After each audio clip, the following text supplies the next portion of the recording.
when you're writing a persuasive essay. What? Right. Let me explain what a persuasive essay is. A persuasive essay is an essay that tries to convince someone of something. Why school should be only one day a week.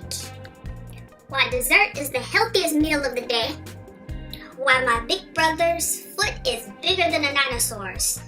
See, those are all examples of persuasive essay topics. You're trying to convince the reader of something. Get it? And if you're trying to convince the reader of something, there's one key thing that you need, and it's called a thesis statement. Don't get discouraged because the word thesis sounds a lot fancier than it actually is. A thesis statement is just what your paper is trying to prove. It's that simple. One key thing to remember is that your thesis always has to be arguable. So for example, the phrase apples are red is not a thesis statement because that can't be argued.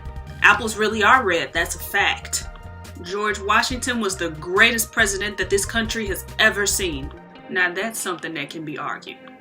It's a thesis.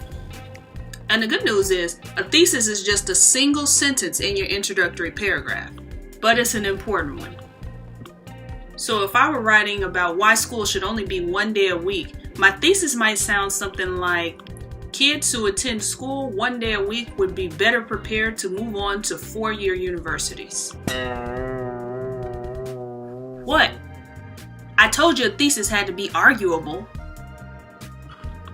Please remember that all good persuasive essays have a thesis of some sort.